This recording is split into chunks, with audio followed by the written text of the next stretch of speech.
Pemirsa, modus baru kejahatan terhadap anak lewat media sosial diungkap oleh Bareskrim Polri lewat modus yang dikenal dengan istilah grooming. Pelaku berupaya mendapatkan foto maupun video anak saat melakukan kegiatan yang diperintahkan pelaku. Ani Rahmi akan menjelaskan kepada Anda mengenai apa itu grooming dan bagaimana cara orang tua mencegah modus kejahatan ini terjadi terhadap anak-anak mereka dalam segmen Fact Check berikut ini. Ani, silakan. Poyo dan juga pemirsa, ada 1.300 foto dan video anak tanpa busana yang ditemukan Bareskrim Polri dari pelaku, yaitu TR. Ada 50 anak yang sudah teridentifikasi dan inilah modus kejahatan seksual baru terhadap anak, yaitu grooming. Kita lihat modus operandi yang berhasil diungkap oleh Bareskrim Polri berdasarkan laporan dari KPAI. Yang pertama adalah pelaku memalsukan akun media sosial seorang guru perempuan. Dalam kasus ini media sosialnya adalah Instagram. Nah, foto guru perempuan diambil lalu pelaku membuat akun baru dengan mengatasnamakan guru tersebut. Pelaku juga melakukan profiling terhadap sang guru dan follower Instagram dari guru tersebut, khususnya anak-anak. Lalu akun Instagram anak di-follow satu persatu oleh akun palsu. Nah, lewat akun palsu berkedok guru perempuan ini pula, pelaku kemudian melakukan kontak dengan sejumlah anak. Tahapan modus yang paling krusial adalah yang kedua, yaitu grooming, yaitu pelaku berupaya untuk membangun hubungan, mendapatkan kepercayaan dan ada hubungan emosional dengan anak, serta berusaha meyakinkan mereka. Tujuannya adalah agar bisa memanipulasi, mengeksploitasi, dan melecehkan. Dalam proses grooming ini pula, pelaku menggunakan banyak sekali taktik, mulai dari berpura-pura menjadi kawan sebaya, memberikan hadiah, memberikan perhatian, nasihat. Pelaku juga mengeluarkan ancaman jika korban tidak menuruti keinginan pelaku. Nah, kemudian pelaku meminta korban untuk berfoto atau merekam video dalam melakukan tindakan-tindakan yang cabul. Foto dan video itu awalnya dikirim melalui pesan privat di medsos atau direct message. Tapi kemudian pelaku berkembang meminta nomor WhatsApp korban. Kemudian begitu mendapatkan nomor WhatsApp korban, maka hubungannya lebih pribadi lagi, di mana foto dan juga video yang direkam ini dikirimkan via WhatsApp, tidak lagi lewat media sosial.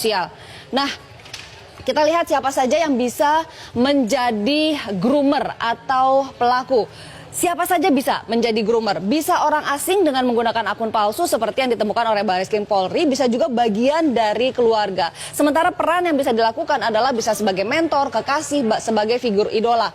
Nah, yang menarik adalah yang diungkap oleh Bareskrim Polri ini, pelaku adalah orang asing dengan menggunakan akun palsu. Siapa dia? Dia adalah seorang narapidana laki-laki di Surabaya, berusia 25 tahun, dan pelaku sendiri divonis 7 tahun 6 bulan penjara karena mencabuli tetangganya yang merupakan anak di bawah umur. Pelaku baru menjalani 2 tahun masa pidananya. Inilah kok bisa narapidana tapi punya akses terhadap handphone dan media sosial.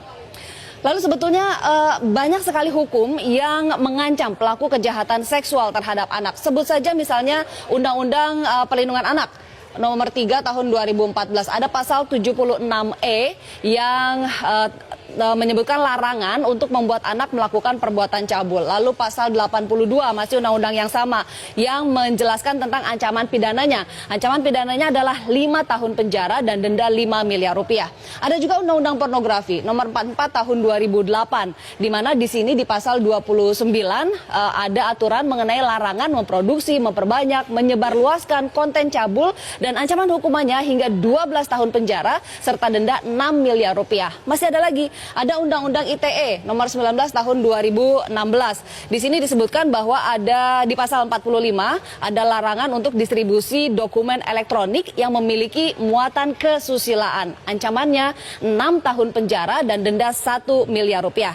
Nah, khusus untuk kejahatan seksual terhadap anak, ada Perpu nomor 1 tahun 2016 yang mengatur pemberatan hukuman bagi pelaku. Mulai dari masa pidananya ditambah 1/3, lalu juga ada pengumuman identitas pelaku, jadi biar publik tahu siapa pelaku sebenarnya, dikebiri hingga pemasangan alat pendeteksi elektronis. Kita hitung hukumannya, kalau misalnya semua ini diakumulasi, maka 5 tahun, 12 tahun, 6 tahun, 23 tahun. Kalau ditambah sepertiga lagi 7,6 tahun, total 30,6 tahun pidana penjara. Sementara dendanya jika diakumulasi bisa sampai 12 miliar rupiah. Tapi kan ternyata tidak, karena yang dikenakan hanya satu, yaitu hukuman 15 tahun hingga 20 tahun penjara, atau bisa juga terkena hukuman mati dan dendanya 5 miliar rupiah.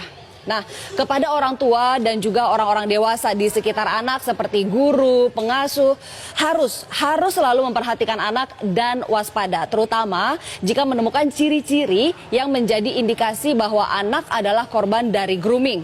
Kita lihat di sini ciri-cirinya. Yang pertama adalah anak menjadi sangat tertutup. Bahkan untuk aktivitas sehari-hari seperti kegiatan yang dilakukan, teman-temannya, anak menjadi sangat tertutup dan tidak lagi bercerita kepada orang-orang dewasa di sekitarnya, termasuk juga orang tua. Lalu anak memiliki pacar yang usianya jauh lebih tua. Anak juga tiba-tiba memiliki banyak sekali barang baru dan juga uang yang lebih banyak dibandingkan dengan uang jajan yang diberikan orang tua misalnya. Dan juga anak mudah tertekan, bahkan sensitif. Karenanya orang tua dan orang-orang dewasa di sekitar anak harus peka dengan perubahan-perubahan yang ada di diri anak. Dan jika melihat ciri-ciri salah satu saja seperti ini, segeralah cari lebih dalam, cari tahu apa penyebabnya. Dan jika memang terbukti anak menjadi korban grooming, segera lapor ke polisi. Berikutnya adalah orang tua juga bisa melakukan peran lebih. Yang pertama ada komunikasi, komitmen, dan supervisi. Komunikasi ini tentang apa saja? Penggunaan gadget, media sosial, keseharian anak, teman-teman anak, apa saja.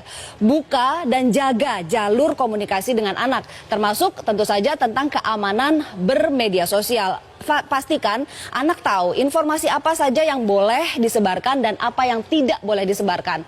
Lalu juga buat kesepakatan, ini terkait masalah komitmen mengenai penggunaan gadget. Misalnya berapa lama anak bisa main gadget, kapan dan di mana boleh main gadget. Lalu misalnya ada komitmen dengan kesepakatan ini baik dari orang tua maupun dari diri anak sendiri. Nah, dari orang tua juga harus memberikan teladan dan komit tidak menggunakan gadget di waktu-waktu yang disepakati. Jangan sampai anaknya dilarang tapi orang tuanya pakai gadget, itu kan tidak memberikan teladan.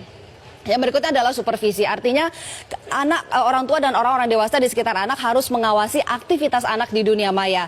Konten yang dilihat anak apa, game yang dimainkan anak harus tahu, media sosial yang diikuti, aktivitas dan jaringan pertemanannya juga harus dalam pengawasan.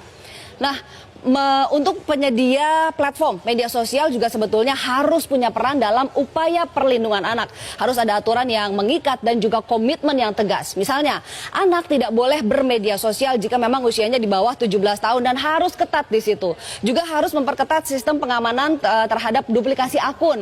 Tidak bisa mengambil foto sembarangan misalnya, dan juga pengamanan terhadap konten-konten yang ada di media sosial. Dan terakhir, lagi-lagi sistem pemasyarakatan.